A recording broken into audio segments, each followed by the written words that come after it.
হেই বন্ধুরা, আজ আমি হাজির হয়েছি 2025 সালে মুক্তিপ্রাপ্ত একটি epic dark fantasy movie in the last land নিয়ে, যেখানে এক অদ্ভুত রাজ্যের রানী তার প্রেম সফল হওয়ার জন্য এক শক্তিশালী এবং ভয়ঙ্কর ডাইনিকে একটি বিশেষ কাজ দেয়। যে কাজ কমপ্লিট করার জন্যই ওই ডাইনিকে উপস্থিত হতে হয় একটি অতি বিপজ্জনক স্থানে। কিন্তু ওই বিপজ্জনক স্থানে কি রয়েছে বা রানী কেনই বা তাকে ওই স্থানে পাঠালো, সেটা জানতে গেলে আপনাদেরকে এই ভিডিওটি পুরোটা দেখতে হবে। ওকে, তাহলে ইন্ট্রোডাকশন আর বিস্তারিত না করে এখন সোজা চলে যাব মূল ভিডিওর দিকে। শুরু করার আগে হেই, আমি Raja and welcome to the Bong wood. শুরুতেই মুভির এক মুখ্য চরিত্র বয়েজ নামের এক ব্যক্তি সরাসরি দর্শকদের উদ্দেশ্যে জানিয়ে দেয়, এই মুহূর্তে আপনারা যেটা দেখতে যাচ্ছেন সেটা কোনো সুখকর রূপকথার গল্প না, কারণ এই গল্প সেই সময়কার যখন পৃথিবীর মানব সভ্যতা সম্পূর্ণ ধ্বংস হয়ে গেছে, যে কারণে পুরো পৃথিবীকে এখন লস্ট ল্যান্ডস নামে আখ্যা দেওয়া হয়েছে, যেখানে শুধুমাত্র বিভিন্ন রকম মিস্টিক্যাল ক্রিয়েচার এবং বাউন্টি হান্টাররাই বসবাস করে। কিন্তু এখনো অল্প কিছু সংখ্যক মানুষ বেঁচে রয়েছে যারা বিশেষ একটি স্থানে একত্রিত হয়ে ওভারলর্ড নামক একটি রাজার অধীনে বসবাস করছে, যে স্থানের আইন কানুন সমস্ত কিছুই এখন এক চার্চের আন্ডারে। যাই হোক, পরবর্তী সিনেই আমরা দেখতে পাই দ্য এনফোর্সার নামক এক মহিলা এবং চার্চের কিছু অনুসারীরা মিলে গ্রে অ্যালিস নামক একটি মহিলাকে ফাঁসি দেওয়ার জন্য রেডি হচ্ছে, যে এই মুভির আরও এক মুখ্য চরিত্র। আর তাকে এই মুহূর্তে ফাঁসি দেওয়া হচ্ছে কারণ এই স্থানে নিয়ম অনুযায়ী জাদুবিদ্যা একদমই বন্ধ। কিন্তু গ্রে অ্যালিস নামক এই মহিলা একজন উইচ মানে ডাইনি, যারা সাধারণত অতি প্রাকৃতিক বা জাদুবিদ্যা ব্যবহার করে থাকে যে কোনো কাজের ক্ষেত্রে। তাই নিয়ম অনুযায়ী চার্চ এই ডাইনের মৃত্যুদণ্ড ঘোষণা করেছে। কিন্তু তাকে ফাঁসি দেওয়ার আগেই গ্রে তার উইচ পাওয়ার ব্যবহার করে চার্চেরই একটি অনুসারীকে বশীভূত করে ফেলে, আর তারপর ওই ব্যক্তির সাহায্যে সে নিজেও মুক্ত হয়ে যায়। ফলে এনফোর্সার ওই অনুসারীকেই হত্যা করে গ্রেকে আবারও বন্দী করার জন্য অগ্রসর হয়। কিন্তু দুর্ভাগ্যের বিষয়, গ্রে সমস্ত অনুসারীদের হত্যা করে ওই এনফোর্সারকেই তার জায়গায় ঝুলিয়ে দেয়, যদিও তাকে প্রাণে হত্যা না করে সে ছেড়ে দেয়। পরবর্তী দৃশ্যে দেখা যায় বয়েজ নামক সেই বাউন্টি হান্টার, যাকে আমরা মুভির একদম প্রথম পর্যায়ে দেখেছি, সে লস্ট ল্যান্ডে একা একটি সুড়ঙ্গের মধ্যে দিয়ে হেঁটে যাওয়ার টাইমে কিছু মানুষ হঠাৎই তাকে আক্রমণ করে বসে। যদিও বয়েজ এটা আগে থেকেই আন্দাজ করতে পারায় তাদেরকে সে সহজেই পরাস্ত করে। আর এইখানেই আমরা বয়েজের দুর্দান্ত একটি হাতিয়ার দেখতে পাই, যার সঙ্গে দুই মাথাওয়ালা একটি সাপ জড়িয়ে রয়েছে। আচ্ছা, এখানে আরো জানিয়ে রাখি, বয়েজ অ্যাকচুয়ালি এই লস্ট ল্যান্ডে থাকা একজন আননোন পারসন। আর এই যে মানুষগুলি হঠাৎ করেই তার উপর আক্রমণ করেছিল, এরাও এই লস্ট ল্যান্ডের এদিকে ওদিকে ছড়িয়ে থাকা এক একটি শিকারী গ্যাং, যারা এইরকম আননোন পারসনদের উপর আক্রমণ করে তাদেরকে লুট করে। এনিওয়ে, সিন চেঞ্জ হয় আর আমরা দেখতে পাই গ্রে অ্যালিস ওই স্থান থেকে পালিয়ে তার একমাত্র আশ্রয়দাতা ইভলিন নামক একটি অন্ধ এবং বৃদ্ধা ডাইনির কাছে আশ্রয় নেয়, যেখানেই একদম অপ্রত্যাশিতভাবে গ্রের সঙ্গে দেখা করতে আসে এই স্থানের বর্তমান রানী এবং ওভারলর্ডের প্রধান সেনাপতি জেরেইস।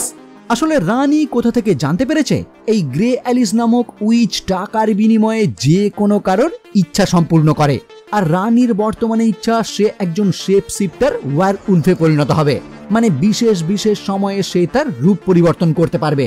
এখানে জানিয়ে রাখি, শেপ শিফটার বলতে ওয়ার উলফ বা ভ্যাম্পায়ার জাতীয় চরিত্রদের কথাই এখানে বোঝাতে চাওয়া হয়েছে, যারা বিশেষ বিশেষ সময়ে নিজের রূপ পরিবর্তন করতে পারে। আর রানী এখানে গ্রে অ্যালিসকে এইরকমই একজন শেপ শিফটারের পাওয়ার ছিনিয়ে আনার কথা বলছে, যে পাওয়ার নিয়ে রানী নিজেই একজন শেপ শিফটার হবে। কিন্তু প্রশ্ন হলো, এই রকম শেপ শিফটার কোথায় রয়েছে, আর তার পাওয়ার নেওয়ার জন্য গ্রের কাছেই বা রানী কেন এসেছে? ওই যে প্রথমেই বললাম, গ্রে টাকার বিনিময়ে যে কোনো কারোর ইচ্ছা সম্পূর্ণ করে, আর দ্বিতীয়ত গ্রে এই স্থানে এসেছে ওই লস্ট ল্যান্ড থেকেই, যেখানে বর্তমান টাইমে ডার্ক আনন্যাচারাল থিংসে ভর্তি। মানে ওই স্থান থেকেই গ্রে তার জন্য শেপ শিফটারের পাওয়ার এনে দিতে পারবে। কিন্তু গ্রে এখানে রানীকে সাবধান করে দেয়, তুমি যেটা চাইছো সেটা উপহার পাওয়ার পর তুমি হয়তো খুশি নাও হতে পারো। যদিও রানী তাকে উত্তর দেয়, এটা দেখার দায়িত্ব তোমার না, ডিল অনুযায়ী তুমি শুধু আমার ইচ্ছাটাই সম্পূর্ণ করো, ব্যাস এতটাই। ওকে, তো রানী গ্রের সঙ্গে ডিল করে এখান থেকে চলে যাওয়ার পর রাজার প্রধান সেনাপতি জেরেইস একান্তে গ্রের সঙ্গে দেখা করে একটি ঘড়ির বিনিময়ে তারও একটি ইচ্ছা সম্পূর্ণ করার রিকোয়েস্ট করে। ফলে গ্রে যখন তার থেকে জানতে চায় সে তার থেকে কি চাইছে, তখন জেরেইস তাকে জানায় গ্রে যেন রানীর ইচ্ছা কোনো মতেই পূর্ণ না করে, মানে কোনো ওয়ার উলফের পাওয়ার সে যেন রানীকে না এনে দেয়। যেটা শুনে গ্রে তাকে জানায় তুমি তো তোমার রানীর সাথেই বিশ্বাসঘাতকতা করছো, যেটা তোমার একদমই করা উচিত না। উত্তরে জেরেইস তাকে আবারও জবাব দেয় আমি এটা রানীর ভালোর জন্যই করছি, কারণ সে এখনো বুঝতে পারছে না সে ঠিক কি করতে চাইছে। যাই হোক, এই সব কথোপকথনের পর গ্রে ওই ঘড়ির বদলে জেরেইসেরও ইচ্ছা পূর্ণ করার ডিল করে, কারণ প্রথা অনুযায়ী গ্রে অ্যালিস কারোর কোনো অনুরোধই কোনো দিন প্রত্যাখ্যান করে না। তাই দুজনেরই ইচ্ছা পূরণ করার অনুরোধ সে গ্রহণ করে, যার পরই গ্রে তার অতি প্রাকৃতিক ক্ষমতা ব্যবহার করে একটি ওয়ার উলফকে খুঁজে বের করে, যে ওই লস্ট ল্যান্ডের স্কাল রিভার নামক একটি জায়গায় রয়েছে, যেখানে মৃত মানুষের কঙ্কালে ভর্তি। মানে ওই ওয়ার উলফ অগণিত মানুষকে ওই স্থানেই হত্যা করেছে। আর রানীর উইশ সম্পূর্ণ করার জন্য গ্রে অ্যালিসের এখন ওই ওয়ার উলফের ক্ষমতাই দরকার, যে কারণেই গ্রে একটি পাবে উপস্থিত হয়ে সেই হান্টার বয়েজের সঙ্গে দেখা করে, কারণ গ্রের মনে হয় তার একার পক্ষে ওই স্থান পর্যন্ত পৌঁছানো অসম্ভব। তাই সে কিছু টাকার বিনিময়ে এবং জেরেইসের কাছ থেকে পাওয়া সেই ঘড়ির বদলে বয়েজকে ভাড়া করে, যাতে বয়েজের সাহায্যে গ্রে ওই স্থান পর্যন্ত পৌঁছতে পারে।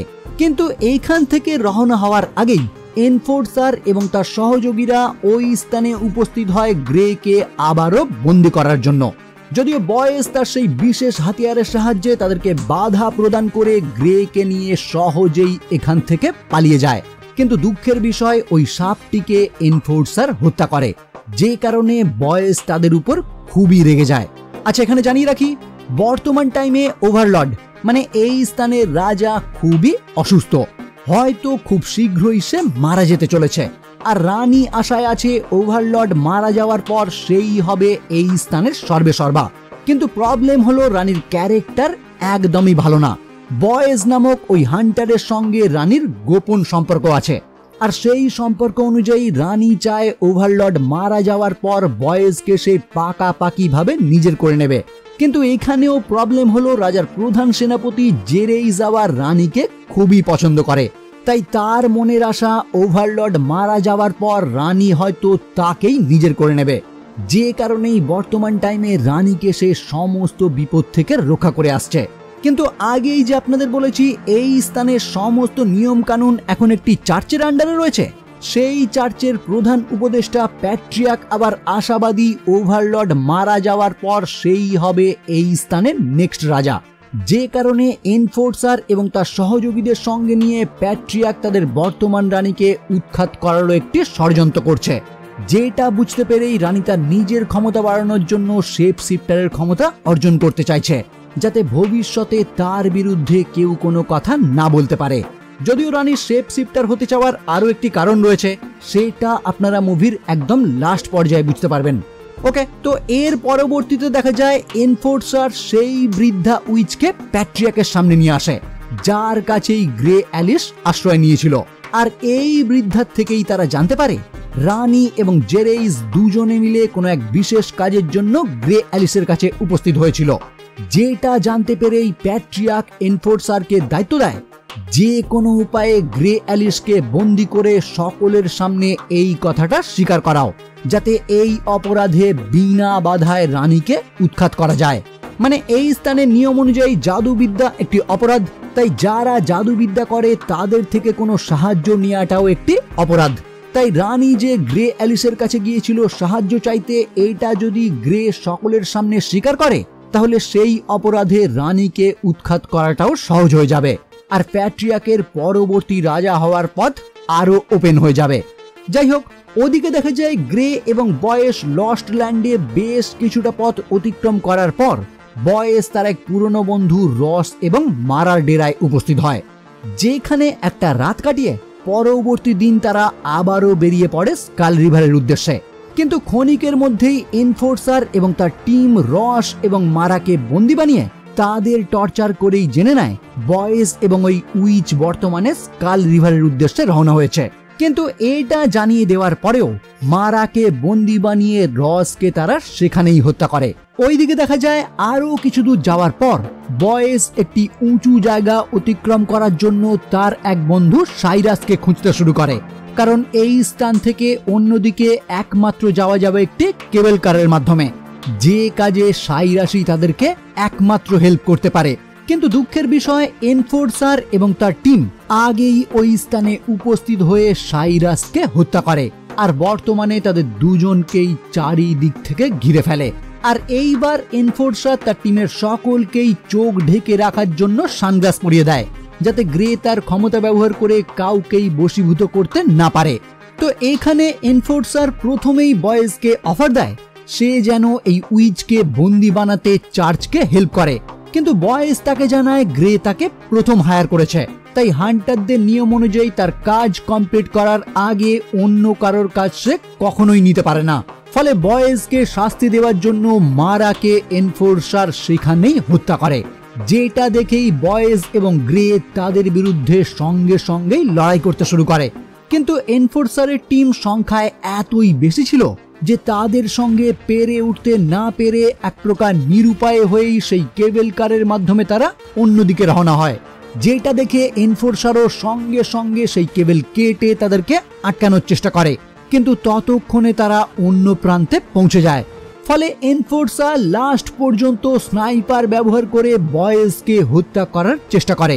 যদিও এই টাইমে এনফোর্সার তার সানগ্লাস খুলে ফেলায়, গ্রে তার ক্ষমতা ব্যবহার করে বয়েজকে মৃত্যুর মুখ থেকে বাঁচিয়ে নেয়, কিন্তু এনফোর্সারও এত সহজে ছেড়ে দেওয়ার পাত্রী না, যে কারণে সে এক বিশেষ ট্রেনের মাধ্যমে ঘুর পথে রওনা হয় স্কাল রিভারের উদ্দেশ্যে। এদিকে গ্রে এবং বয়েজ আরো কিছুটা পথ অতিক্রম করে একটি স্থানে রাত্রি যাপনের টাইমে হঠাৎ করেই অদ্ভুত দেখতে কিছু দানবের আক্রমণে পড়ে, যাদের হাত থেকে বাঁচার জন্য গ্রে আবারও তার জাদুবিদ্যা ব্যবহার করে, কিন্তু ওই কাজের ফলে ক্ষণিকের জন্য সে নিজেই অসুস্থ হয়ে পড়ে। ওইদিকে আবার দেখা যায় রানী যখন জানতে পারে বর্তমানে সে প্রেগনেন্ট, তখনই সে অসুস্থ ওভারলর্ডকে হত্যা করে আর ঘোষণা করে তাদের পরবর্তী ওভারলর্ড খুব তাড়াতাড়ি আসতে চলেছে। কিন্তু এখানে মজার ব্যাপার হলো রানীর গর্ভে থাকা এই সন্তান আসলে বয়েজ নামক ওই হান্টারের। যদিও এটা প্রমাণ করার কোনো উপায় বর্তমানে নেই, তাই প্রথা অনুযায়ী চার্চের উপদেষ্টা প্যাট্রিয়ার্ক সমস্ত প্রজাদের সামনে ঘোষণা করে তাদের ওভারলর্ড বর্তমানে মারা গেছে আর নতুন ওভারলর্ড খুব তাড়াতাড়ি জন্ম নিতে চলেছে। তাই বর্তমানে ওভারলর্ডকে তারা যে সম্মান দিত, রানীকেও এখন তারা যেন ঠিক একই সম্মান দেয়, মানে তার গর্ভে থাকা সন্তান রাজা হওয়ার আগে পর্যন্ত রানী হবে তাদের ওভারলর্ড। কিন্তু সকলের সামনে প্যাট্রিয়ার্ক এই ঘোষণা করলেও গোপনে এনফোর্সার এবং তার টিমকে হুমকি দেয় যত তাড়াতাড়ি সম্ভব তারা যেন ওই উইচকে ধরে আনে, যার মাধ্যমেই রানীকে সে বহিষ্কার করবে, না হলে সমস্ত কিছুই তার হাত থেকে ফসকে যেতে চলেছে। ফলে প্যাট্রিয়ার্কের অর্ডার অনুযায়ী এনফোর্সারও যখন দ্রুত গতিতে তার ওই কাজ সম্পূর্ণ করার জন্য রওনা হয়, গ্রে তখন চালাকি করে তাদেরকে একটি ফাঁদে ফেলে তাদের ওই বিশেষ ট্রেনটি অ্যাক্সিডেন্ট করিয়ে দেয়, যার ফলে এনফোর্সার এবং তার টিমের কাহিনী এখানেই সমাপ্ত হয়। কিন্তু রানী এই দিকে কোনোভাবে বুঝতে পেরে যায় প্যাট্রিয়ার্ক তার বিরুদ্ধে গোপনে কোনো ষড়যন্ত্র করছে, তাই রানীও চালাকি করে জেরেইসের মাধ্যমে প্যাট্রিয়ার্ককেই হত্যা করে, যাতে তার রাস্তায় আর কোনো বাধা না আসতে পারে।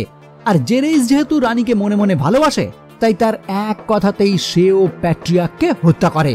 এদিকে পূর্ণিমার রাতেই বয়েজ এবং গ্রে উপস্থিত হয়ে যায় সেই স্কাল রিভারে, যেখানেই তারা দেখা পাবে সেই মনস্টারের।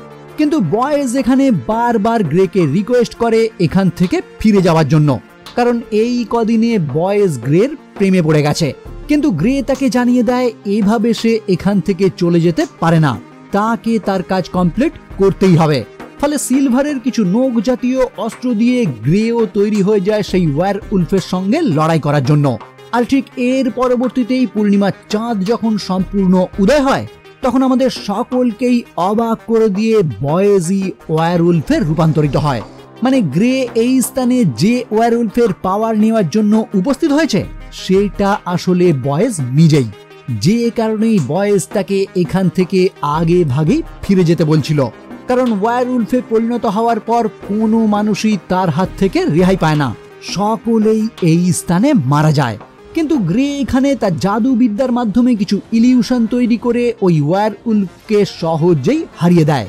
আর তারপর বয়েজ যখন আবারও মানব শরীরে রূপান্তরিত হয়, তখন গ্রে তাকে জানায় সে অনেক আগে থেকেই জানে বয়েজই আসলে ওই মনস্টার, যে কারণে আগে থেকেই সে তার শরীরে বিষ মিশিয়ে দেয়, যাতে পরবর্তীতে ওয়্যারউলফ রূপে সে তাকে সহজেই পরাজিত করতে পারে। মানে ওই কেবল কারের মাধ্যমে পালিয়ে যাওয়ার টাইমে এনফোর্সার যে বয়েজকে গুলি চালিয়েছিল, তারপরই তার ট্রিটমেন্ট করার টাইমে বয়েজের অজান্তেই তার শরীরে সে একটি সিলভার কয়েন পুরে দিয়েছিল, কারণ গ্রে খুব ভালো করেই জানে ওয়্যারউলফের রক্তে সিলভার মিশিয়ে দিতে পারলেই তারা দুর্বল হয়ে যাবে, যে প্ল্যানেই সে এখন সফল হয়েছে। যাই হোক, বয়েজকে এখানে ঘায়েল করে যখন তার চামড়া সে তুলে নিতে যায়, তখনই বয়েজ গ্রের কাছে একটি ইচ্ছা প্রকাশ করে। আর আগে থেকেই আমরা জেনে এসেছি গ্রে কারোর কোনো অনুরোধে ফিরিয়ে দেয় না, মানে বয়েজের অনুরোধও এখন তাকে রাখতে হবে। কিন্তু গ্রে যখন তার থেকে জানতে চায় আমার কাছ থেকে তুমি কি চাও, বয়েজ তখন তাকে জানায় আমি তোমাকে চাই, একসঙ্গে শিকার করতে চাই, একসঙ্গে ফাইট করতে চাই। যেটা শুনে গ্রে তার ইচ্ছে পূরণ করার দায়িত্ব নিলেও পরবর্তীতেই সে তাকে হত্যা করে তার দেহের চামড়া খুলে নেয়, আর অবশিষ্ট দেহাংশ ওখানেই সমাধিস্থ করে ওই চামড়া নিয়েই রানীর উদ্দেশ্যে রওনা হয়। কিন্তু ফিরে এসে গ্রে যখন ওই চামড়া জেরেইসের হাতে তুলে দিয়ে জানায় যাও এটা তোমার রানীকে দিয়ে বলে দাও এই চামড়ায় তার এক ফোঁটা রক্ত দিয়ে এটা যেন সে তার গায়ে জড়িয়ে নেয়, তাহলেই সে এই ওয়্যারউলফের ক্ষমতা পেয়ে যাবে। কিন্তু এটা শুনে জেরেইস গ্রের সম্মুখে দাবি করে সে তার ইচ্ছা পূরণ করতে ব্যর্থ হয়েছে, কারণ জেরেইস তাকে জানিয়েছিল সে যেন রানীর ইচ্ছা সম্পূর্ণ না করে। কিন্তু গ্রে তাকে জানায় সে মন থেকে যেটা চেয়েছিল গ্রে তাকে সেটাই দিয়েছে, যে কথার মানে জেরেইস বুঝতে না পারলে গ্রে তাকে জানায় রানীর গর্ভে যে সন্তান রয়েছে এটা তারই বাবার চামড়া, মানে রানী বর্তমানে সম্পূর্ণই তোমার। আর আমি খুব ভালো করেই জানি তুমি আমাকে তোমার যে ইচ্ছা পূর্ণ করতে বলেছিলে সেটার আসল উদ্দেশ্য ছিল রানীকে তোমার নিজের করে পাওয়া, যেটাতে তুমি এখন সফল হতে চলেছ। কিন্তু গ্রে এখান থেকে চলে যাওয়ার পর জেরেইস যখন ওই চামড়া উপহার দিয়ে রানীকে জানায় এটা বয়েজেরই চামড়া, তখনই রানী রাগে ক্ষোভে দিক বিদিক শূন্য হয়ে জেরেইসকেই হত্যা করে। এইদিকে ওভারলর্ডের মৃত্যু এবং চার্চের পতনের পর সাধারণ মানুষও এই সাম্রাজ্যের বিরুদ্ধে বিদ্রোহে ফেটে পড়ে, কারণ সাধারণ মানুষ চার্চের শাসন ব্যবস্থায় একদমই অতিষ্ঠ হয়ে উঠেছিল। ফলে সাধারণ মানুষদের থেকে বাঁচার জন্য ওই চামড়া ফেলে রেখেই রানী সেখান থেকে পালিয়ে যায়। আর পরবর্তীতে সূর্য ওঠার সঙ্গে সঙ্গেই সেই চামড়াও ওই স্থান থেকে ভস্মীভূত হয়ে যায়। মানে পূর্ণিমার রাতেই যেহেতু বয়েজ ওয়্যারউলফে রূপান্তরিত হয়, তাই সূর্য ওঠার সঙ্গে সঙ্গে সে আবারও নর্মাল রূপে ফিরে যায়, আর সমাধি থেকে সে আবারও জীবিত হয়ে ওঠে, যার পর বদলা নেওয়ার জন্য সে সোজা উপস্থিত হয় গ্রের সম্মুখে। কিন্তু গ্রে যখন তাকে বর্ণনা দেয় এই সমস্ত কিছুই আমার আগে থেকে জানা, মানে বয়েজ যে রানীর প্রেমিক আর বয়েজকে পাওয়ার জন্যই রানী একজন শেপ শিফটার হতে চাইছে, এটা গ্রে আগে থেকেই উপলব্ধি করতে পেরেছিল। কিন্তু পরবর্তীতে জেরেইস যখন রানীকে পাওয়ার জন্য গ্রের কাছে ইচ্ছা প্রকাশ করে, তখনই গ্রে ঠিক করে নেয় বয়েজের ক্ষমতায় সে তাকে উপহার দেবে। কিন্তু লাস্ট টাইমে যখন বয়েজ তার কাছে ইচ্ছা প্রকাশ করে সে তার সঙ্গেই বাঁচতে চায়, তারপরেও সে তাকে হত্যা করে। কিন্তু চালাকি করে সে জেরেইসকে জানিয়ে দেয় এটা বয়েজেরই চামড়া, যাতে রানী সেটা আর কোনো মতেই ব্যবহার না করে, আর প্ল্যান মতো সেটাই হয়। মানে রানী রাগান্বিত হয়ে জেরেইসকে হত্যা করে চামড়া ওই স্থানে ফেলে রেখে পালিয়ে যায়। আর গ্রে খুব ভালো করেই জানতো সূর্য ওঠার আগে ওই চামড়া যদি কেউ ব্যবহার না করে সেটা তাহলে ভস্মীভূত হয়ে বয়েজকে আবারও জীবিত করে তুলবে, যার পর বয়েজের ইচ্ছাও গ্রে পূরণ করবে। ফলে এইটা যখন বয়েজের কাছে পরিষ্কার হয়ে যায় গ্রে জানতো সে আবারও জীবিত হয়ে যাবে, তখনই তারা দুজন দলবদ্ধ হয়ে লস্ট ল্যান্ডসের দিকে অগ্রসর হয়। আর এখানেই এই মুভি সমাপ্ত হয়। ওকে, তাহলে আজকের মতো এই পর্যন্তই। ভিডিও কেমন লাগলো অবশ্যই জানাবেন, ভালো লাগলে ভিডিওটি লাইক এবং শেয়ার করবেন। আর আমার চ্যানেলে যদি প্রথম হয়ে থাকেন তাহলে অবশ্যই চ্যানেলটি সাবস্ক্রাইব করে বেল আইকনটি ক্লিক করে দেবেন, যাতে এই রকম ভিডিও সবার আগে পৌঁছে যায় আপনার কাছে। ওকে, তাহলে দেখা হচ্ছে পরবর্তী ভিডিও নিয়ে, আর ততক্ষণের জন্য বাই।